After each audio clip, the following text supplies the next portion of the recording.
ce problème s'appelle Ali Bongo.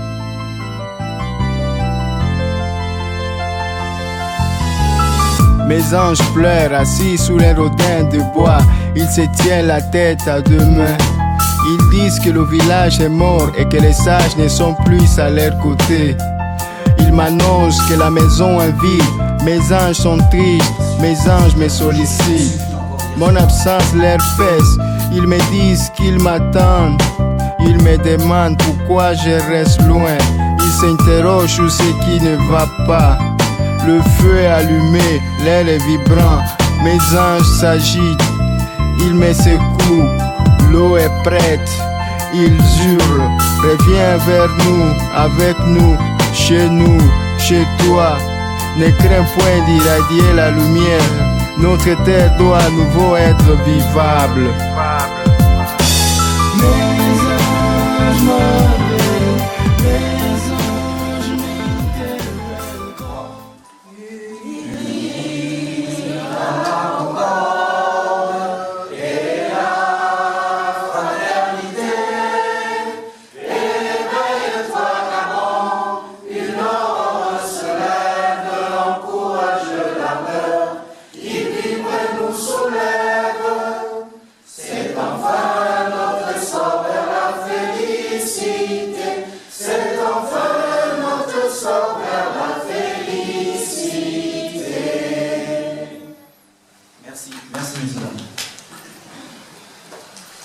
Voilà, Monsieur Jean-Ping est là aujourd'hui. Il souhaitait, comme je vous ai dit tout à l'heure, avoir un discours franc et une discussion concrète et directe avec ses compatriotes, sans tabou, sur tous les sujets qui non seulement, d'une part, minent nos sociétés, mais également sur les éléments principaux de son projet. Son projet pour le Gabon, pour le mieux-être du Gabon, pour le mieux vivre de tous les Gabonais. Il ne s'agit pas ici, je le rappelle encore, de soutenir M. Jean-Ping en tant qu'individu, mais de soutenir notre frère, notre compatriote, notre représentant gabonais qui a décidé de mettre sa vie en danger, parce que c'est de cela qu'il est question aujourd'hui. Il a décidé de mettre sa vie en danger pour libérer le plus grand nombre. Donc aujourd'hui, mes chers compatriotes, je vous demanderai de ne pas avoir de préjugés, de ne pas partir sur avec des ambitions, comment dire, irrévérencieuses, etc. Nous devons aborder nos sujets sereinement et M. Jean-Ping se fera un plaisir de vous répondre. Merci.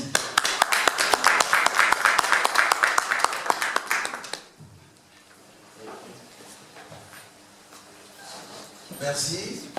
Je voudrais d'abord vous saluer toutes et tous et vous présenter ceux qui sont ici, que peut-être certains ne connaissent pas. Nous attendions ici Maître Louis-Gaston Maïla, il n'est pas encore là. Il va probablement arriver. Vous avez ici M.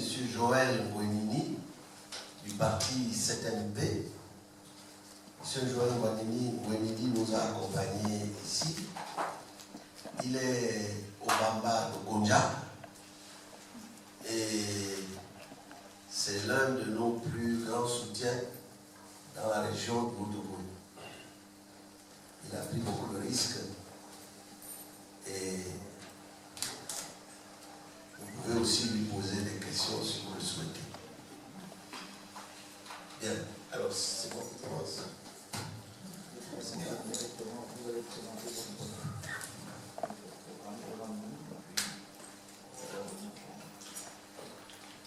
Bon, je crois qu'il s'agit de vous dire des choses très simples pour que vous puissiez poser des questions.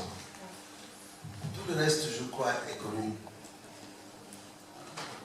Je voudrais d'abord vous dire que la situation que notre pays connaît aujourd'hui est grave. Très, très grave. Et elle n'est pas seulement grave, mais les dangers qui nous menacent, y compris les dangers d'affrontements violents, se préparent. Probablement comme cela n'a jamais été le cas dans le passé. Nous avons commencé il y a plusieurs décennies par l'indépendance.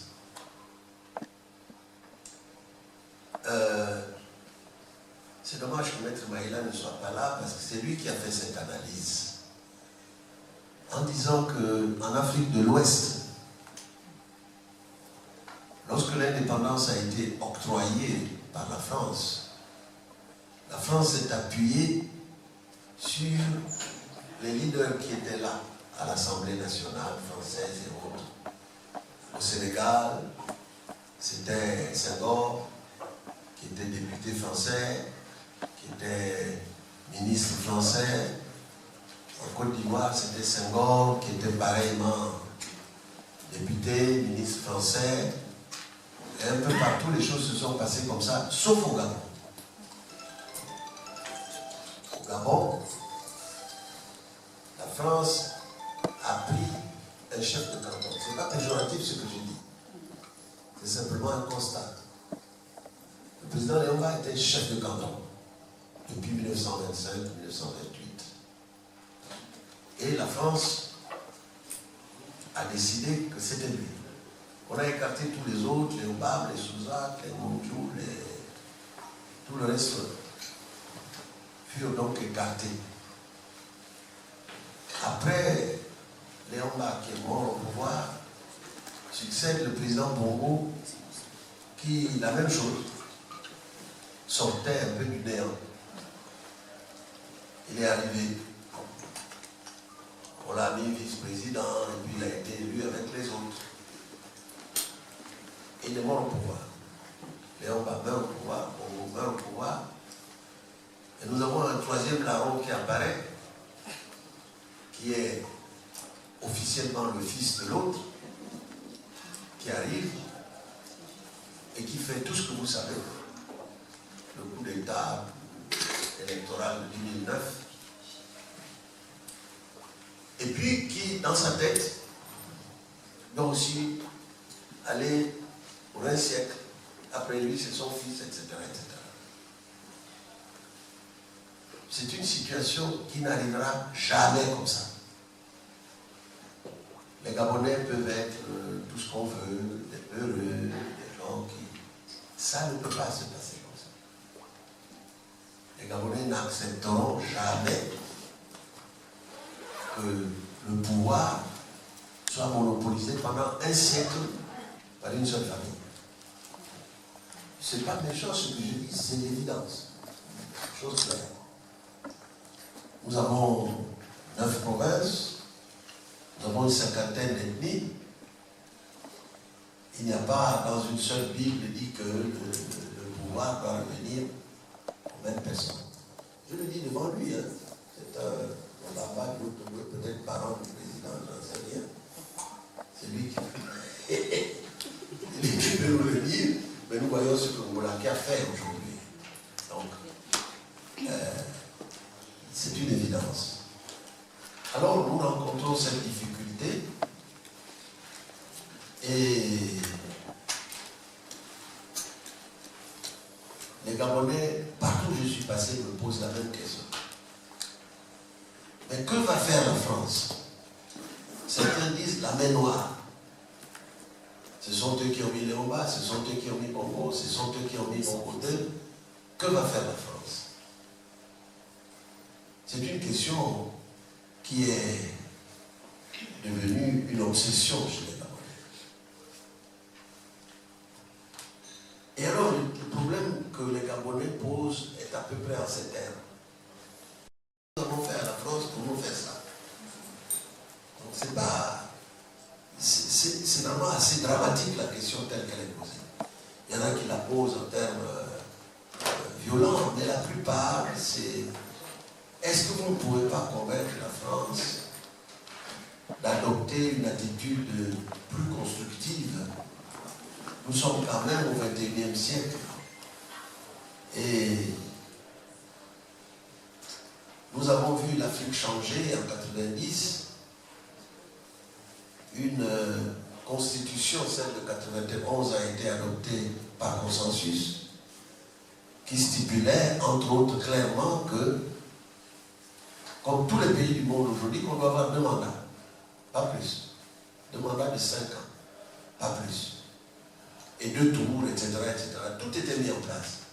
Et puis on est revenu progressivement sur tout. De 5 ans, on est revenu à 7 ans.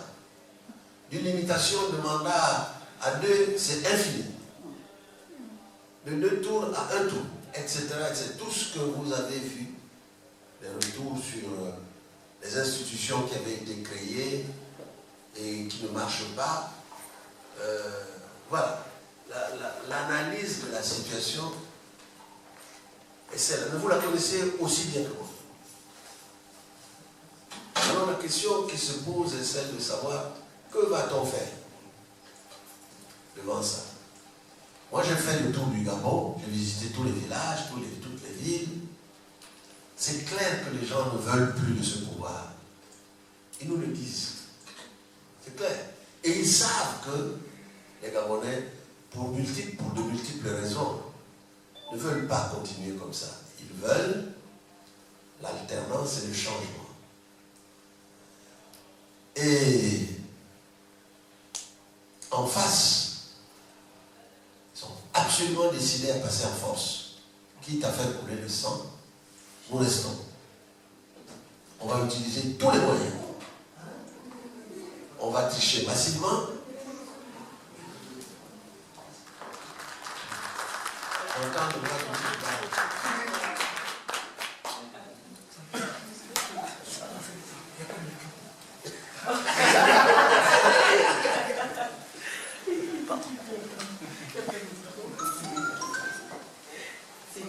paraît que moi, il apprend le métro maintenant. Tout le temps, c'est vrai. Donc, j'ai parlé de vous tout à l'heure, en parlant de vos remarques sur le système de passation des pouvoirs aux indépendances. Et donc la situation est celle-là. 1. Il veut passer en force par tous les moyens, c'est pas il est prêt. Tous les moyens, la violence, le sang, tout, et pourvu qu'il passe. Ensuite, il sait très bien qu'il sera battu aux élections, donc il va tricher et les résultats des élections sont déjà connus, 53%. C'est déjà connu, tout le monde sait ici en France, 53%. Il va décréter qu'il a eu 53% de voix.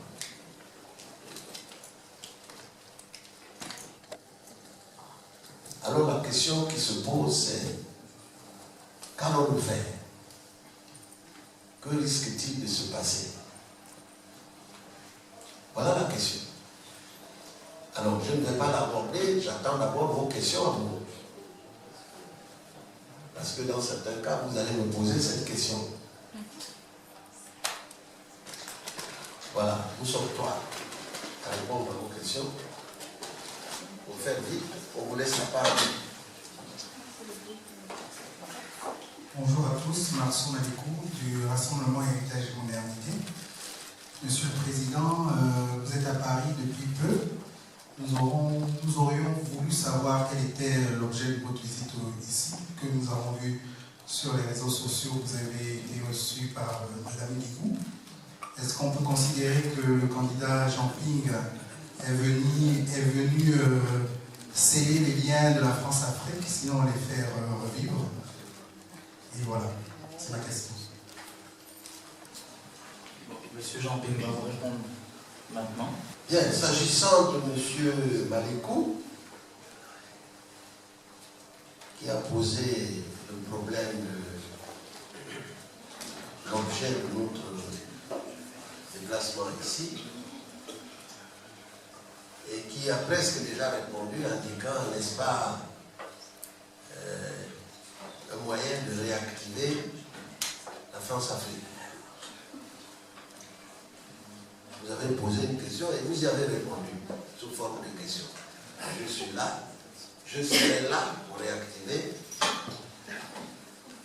ou activer, peu importe, la France-Afrique. Premièrement, vous lisez des documents. Et vous avez probablement lu un document que j'ai là, sous les yeux.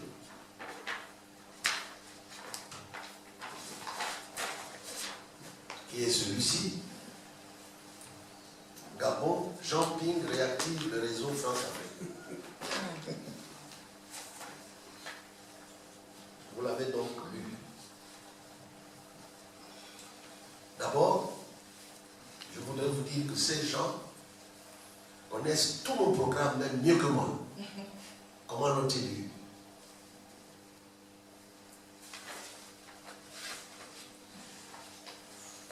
Peut-être c'est vous qui avez noté.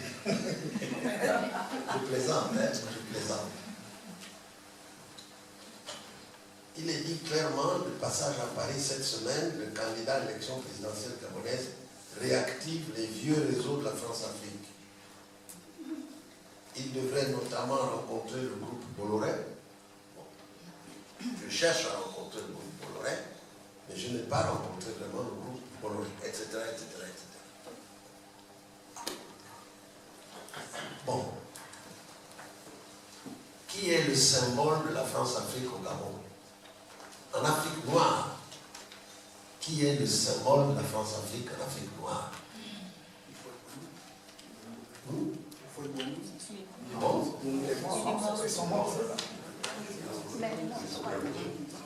Mais le symbole de la France-Afrique au Gabon, la France-Afrique de papa, ce sont les bongos. Vous voyez? Et ce n'est pas seulement le cas du président Bongo qui a été tout au long de sa vie fidèle à la France, même exécutant les basses besognes que la France ne voulait pas faire. Et voici que au XXIe siècle, nous qui arrivons, l'opposition veut réactiver les vieux réseaux de la France-Afrique. C'est aberrant. Deuxième question, qui a placé Ali au pouvoir? Vous savez tous que c'est Sarkozy. Bien.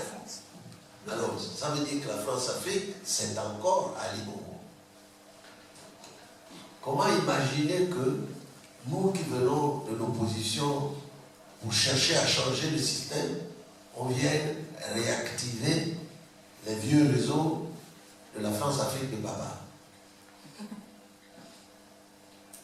Je crois que c'est simplement ridicule.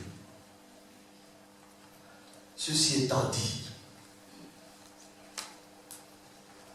est-ce que le Gabon que nous voulons peut tourner le dos à la France? Est-ce que le Gabon peut tourner le dos à la France? Non. Nous sommes séparés de l'Europe par les 15 km du détroit de Gibraltar et par la Méditerranée qui est devenue un lac. Nous avons donc avec l'Europe et surtout la France des liens de géographie qui résultent de la géographie.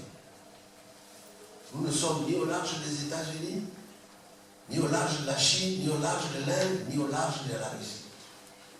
Nous sommes géographiquement face à l'Europe et à la France. Nous avons, avec la France, les liens résultant de l'histoire, la bonne et la moins bonne. Nous avons été colonisés par l'Europe et non pas par un autre continent. Nous avons ces liens résultant de l'histoire,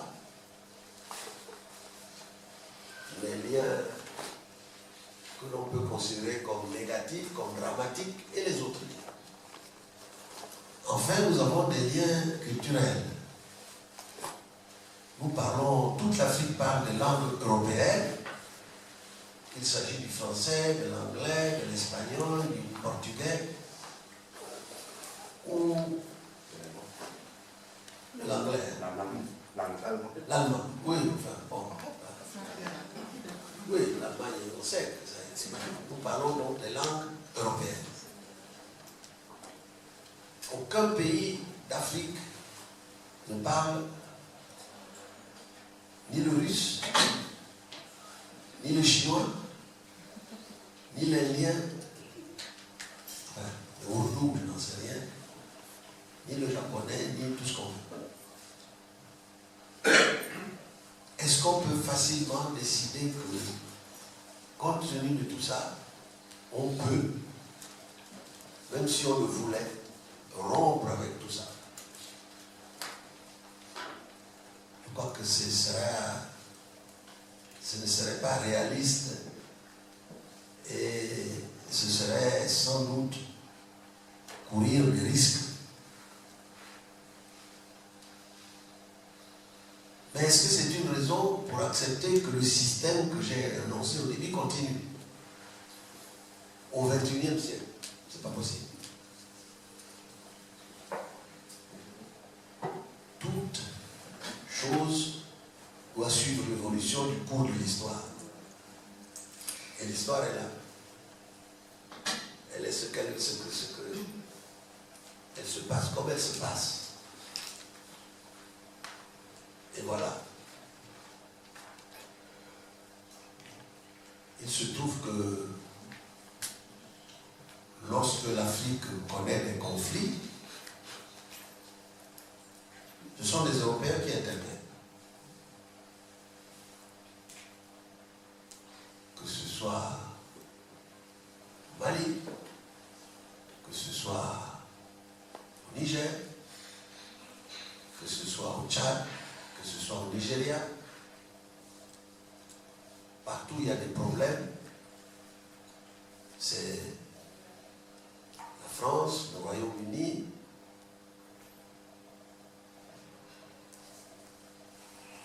l'Italie et d'autres qui interviennent avec leurs armées, dans le bon sens comme dans le mauvais sens, pour de bonnes raisons ou de moins bonnes raisons. Ce sont ces puissances qui interviennent. On remarque même que l'impression qui est donnée par l'Amérique d'Obama, c'est de dire on vous laisse à vous, anciens colonisateurs, le soin de vous occuper de vos anciennes colonies. Nous, on peut vous apporter des couvertures aériennes, des drones par-ci, des machins par-là, mais débrouillez-vous avec vos anciennes colonies. C'est l'impression qu'on a. Et cette impression est aggravée par les deux lignes directrices d'Obama. L'une de ces directrices, c'est le pivotement, le basculement. C'est-à-dire on bascule de l'océan Atlantique vers le Pacifique. Tout est passé à l'ouest, sur le Pacifique. Tout. Que reste-t-il sur la côte atlantique, qui avant, avec Boston, Philadelphie, New York, etc., dominait tout, Harvard et compagnie. Aujourd'hui, tout est sur le Pacifique. Et la deuxième ligne directrice, c'est le repli.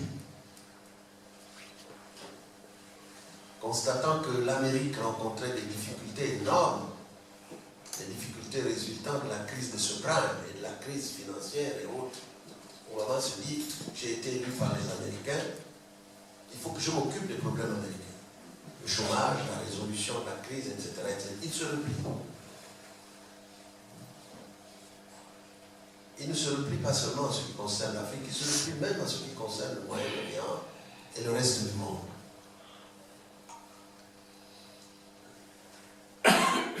La Chine donne le sentiment qu'elle ne s'intéresse qu'au commerce, les affaires. Le reste, c'est pas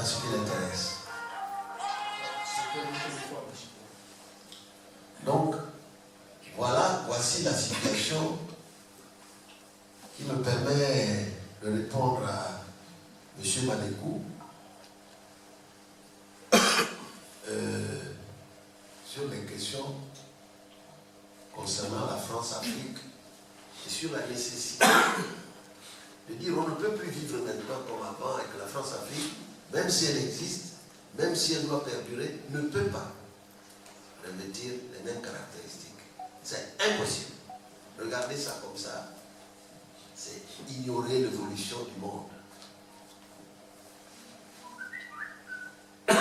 Alors, Madame Digou, je l'ai rencontrée. C'est une femme admirable et qui voit clairement les problèmes du Gabon. Qui nous dit il faut que ça change au Gabon. Il faut que ça change au Gabon. Alors, après, c'est comment ça doit changer. Elle nous dit, mais c'est à vous, c'est aux Gabonais de décider de la forme du changement qu'ils souhaitent. Nous ne pouvons pas venir faire comme avant, choisir à votre place, décider à votre place, faire à votre place.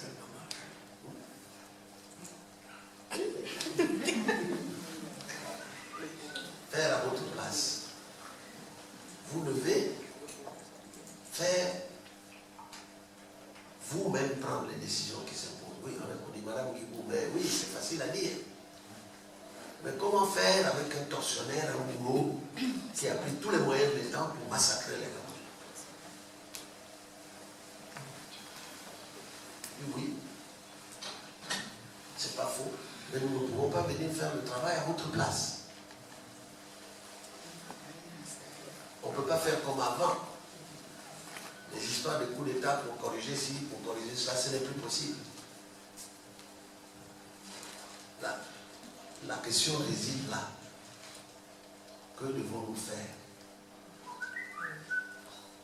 On va un peu plus loin parce que lorsque on pose à elle ou à d'autres le problème de l'article 10, ils nous disent oui, mais nous n'avons pas chez nous les traditions de ce genre. L'Europe ne connaît pas des traditions d'origine, de nationalité. L'Europe ne connaît pas ça. Nous disons d'accord, l'Europe ne connaît pas ça, mais l'Europe connaît deux choses. La première, c'est qu'il faut respecter la volonté du peuple. Et ça, vous connaissez, et vous devez faire en sorte que la volonté du peuple au Gabon triomphe. La deuxième, c'est que les Américains sont là. Si vous ne connaissez pas ça, l'Amérique connaît ça. Il y a déjà un président qui a été destitué par le Parlement, c'est Nixon. Il y a déjà Obama qui a été menacé par Trump d'être destitué parce que Trump disait qu'il n'est pas né aux États-Unis. Obama est allé à Honolulu et a ramené son acte de naissance, et le problème était réglé. Dites à votre gars là que vous avez mis d'amener son acte de naissance. Autant que ça. Alors, j'ai peut-être trop parlé, mais je vous laisse vous-même tirer la conclusion en réponse à la question posée par M. Malékou. Si M. Malékou n'est pas tout à fait satisfait de ma réponse, vous pouvez y revenir, et puis les autres présidents qui sont là peuvent y répondre. Bonjour, Monsieur le Président, je m'appelle Franck Lemar, je suis résident en France. La question que je veux savoir aujourd'hui, c'est la suivante. Qu'est-ce que l'opposition entend faire si Ali Bongo passe en force? Si sa candidature est validée, il a déposé, elle n'est pas encore validée, qu'est-ce que l'opposition gabonaise entend faire pour rassurer les populations qui vivent au quotidien dans la peur, dans la famine, dans la misère? Parce que le combat aujourd'hui que vous menez n'est pas le combat de M. Jean-Pierre, le combat encore de M. Maïla, c'est le combat des peuples gabonais. Qu'est-ce que vous avez prévu de faire au jour de sa déclaration, au jour de sa validation de sa candidature, précisément? Voilà. C'est-à-dire que si sa candidature est validée, ici on nous dit Ali Bongo va passer en force. Ne vous détrompez pas. Sa candidature sera validée. Et à partir de ce moment-là, qu'est-ce qu'on fait?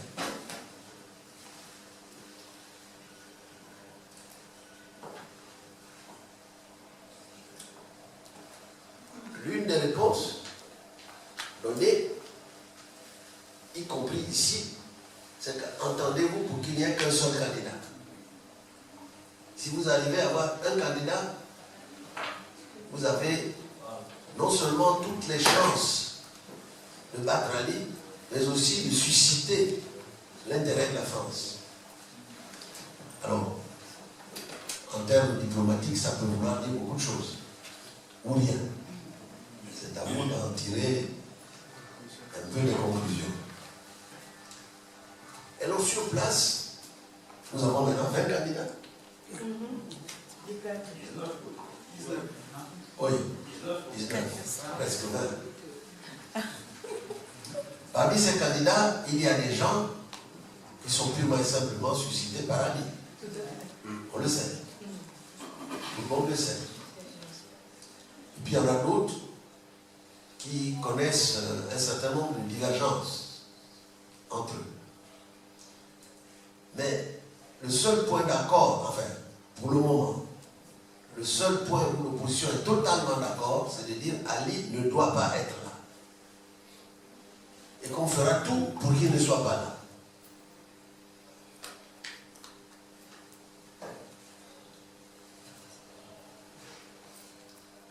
Et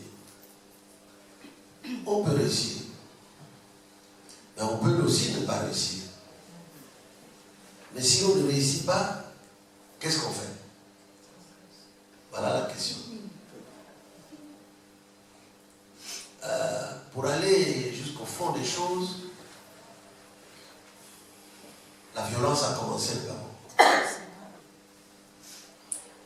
La violence a commencé. Elle a commencé ouvertement samedi dernier. La plupart des hommes politiques ne savaient pas. Mais parmi les gens qui ont été arrêtés, moi j'ai des militants à moi qui ont été arrêtés. Ces militants ne m'ont rien dit. Certains d'entre eux semblaient dire, ne vous mêlez pas de ça, laissez-nous faire. D'autres, au contraire, demandaient de l'aide. Et donc, il y a au début une vingtaine d'arrestations, 23, il paraît qu'on serait à 50. Parce que ça continue. Et vu l'attitude adoptée par Ali, ça risque de s'aggraver. Je crois que j'ai répondu quand même à votre question, sans aller jusqu'au bout, en vous laissant toujours la possibilité à vous-même de tirer les conclusions. Aussi. Bonjour, Jean-Paul Londo, président. C'est par rapport à notre type de candidature de l'opposition. Est-ce un avantage ou un inconvénient? Et qu'est-ce que vous comptez faire par rapport à cette multitude de candidatures? La troisième question, c'est la multitude de candidatures. J'y ai presque déjà répondu. Il y a trop de candidats et la plupart d'entre eux, ces candidats sont suscités par le pouvoir. Mais quand même, le peuple n'est pas bête. Il sait que numéro 1 c'est un tel, numéro 2 c'est un tel, numéro 3 c'est un ça. Et que l'autre représentera 0,0 et quelques, ça. Donc ce qui compte, c'est ne pas vraiment espérer avoir une candidature unique.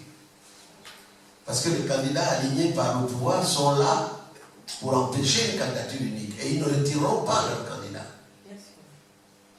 La question posée est, parmi les candidats sérieux qui occupent aux yeux de l'opinion publique la première, la deuxième, la troisième, voire la quatrième, ne peuvent-ils pas s'entendre?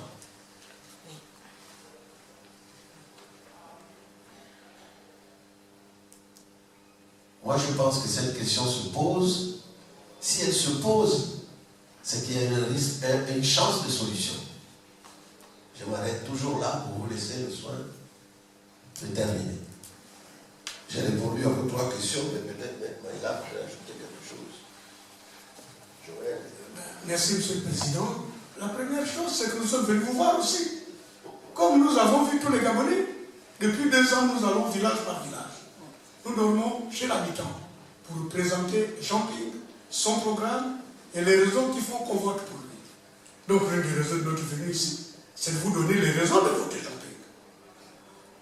La France-Afrique, elle existe. Nous ne l'avons pas inventée, je pourrais reprendre depuis Léon Mba jusqu'à aujourd'hui parce que Dieu a voulu que je sois là. Quand il a fallu mettre Léon Mba, les Français étaient là. C'était l'affaire des Gabonais. Nous déposons Léon Mba, les Français viennent pour le remettre. Pourtant, c'était les Gabonais. Léon Mba meurt, ils viennent pour mettre Bongo. Là, ils ne disent pas les Gabonais doivent le faire. C'est eux qui le font. Bongo meurt, ils viennent mettre Ali. Et puis quand aujourd'hui on dit, aidez-nous à nous débarrasser d'Ali, ils disent non, c'est votre problème. Non, ce n'est pas notre problème. C'est un problème franco-gabonais. La France fait partie du problème.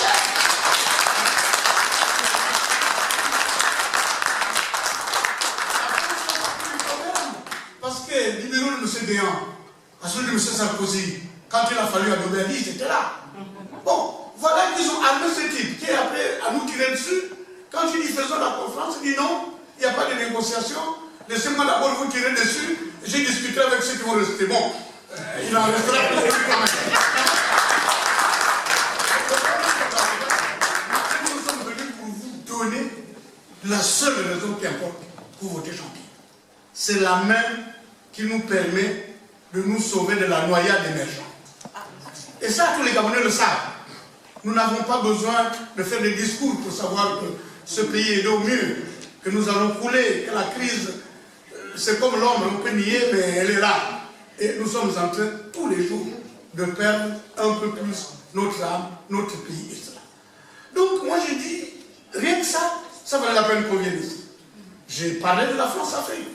J'ai envoyé une supplique à la France pour dire, attendez, cette affaire nous appartient à tous, parce que quand vous avez amené Ali, vous savez bien qu'il n'était pas Gabonais. Et il n'est pas Gabonais. Marianne l'a démontré, il a parlé de moi, je l'ai confirmé.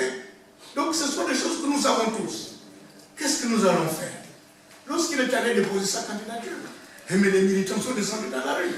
Il y en a qui sont arrêtés, il y en a qui ont été maltraités, il y en a qui sont aujourd'hui arrêtés.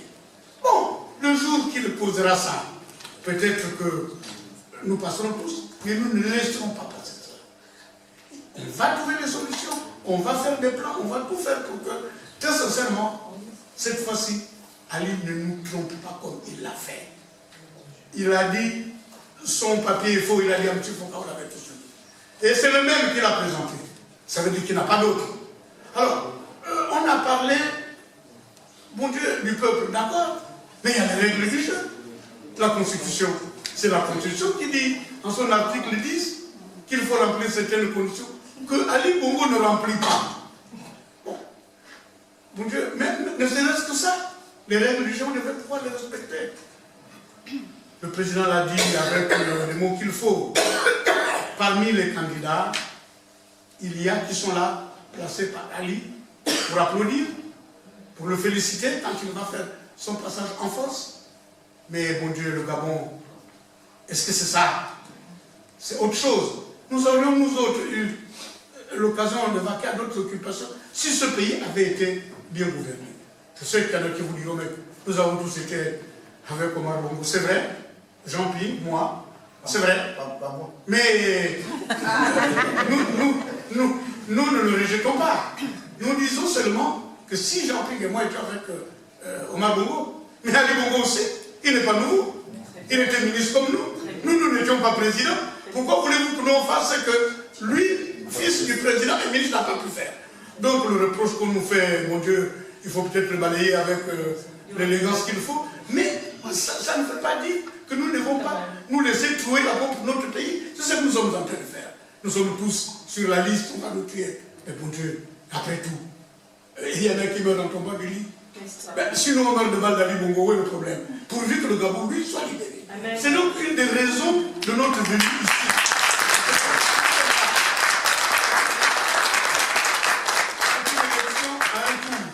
C'est une élection à un tour. Et circonscription unique. Votre voix ici, vos voix ici, sont plus importantes encore parce qu'elles viennent d'une diaspora qui vit presque au Gabon. À Libreville, nous vous entendons. De Paris, vous nous entendez. Vous suivez toutes nos bagarres. Donc, nous n'allons pas risquer de nous trouver la peau pour qu'après quelqu'un aille voter Tantampion qui ne fera pas l'affaire. C'est ça le problème. Donc, excusez-nous, nous avons cette charge émotionnelle qu'emporte la chose politique, c'est vrai. Mais nous sommes là pour essayer de vous écouter, de répondre à vos questions. Surtout, ne faites pas le coup de ne pas nous poser des questions sur le moment. Et qu'on puisse répondre. On répondra avec le cœur et la franchise qu'il faut. Merci. Voilà, monsieur le président, ce que je vais vous rajouter.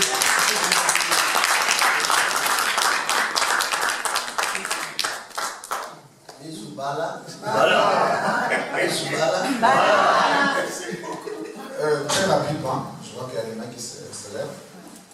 Je voudrais revenir sur la première question et la deuxième question. J'ai suivi sur les chaînes de télévision que le président Zouba aussi était à Paris, sauf si je me trompe. Voilà. Donc la question n'est peut-être pas posée à Jean Ping seulement, puisque Malikou dit être membre du Rassemblement Héritage et Modernité. Oui, j'ai cru entendre que... Voilà. Donc, je suppose que vous avez posé la question. L'objet de sa venue à Paris, c'est quoi? C'est réactiver les réseaux France-Afrique aussi. En fait,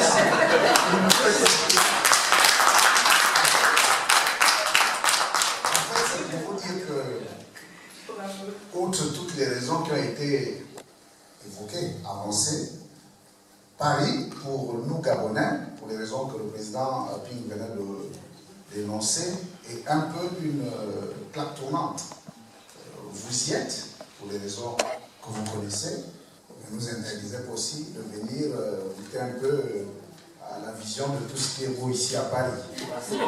Voilà, c'est ce que je voulais dire, mais c'est peut-être aussi pour détendre l'atmosphère et vous dire un peu plus sérieusement que nous faisons tout ce que nous pouvons faire pour libérer le Gabon.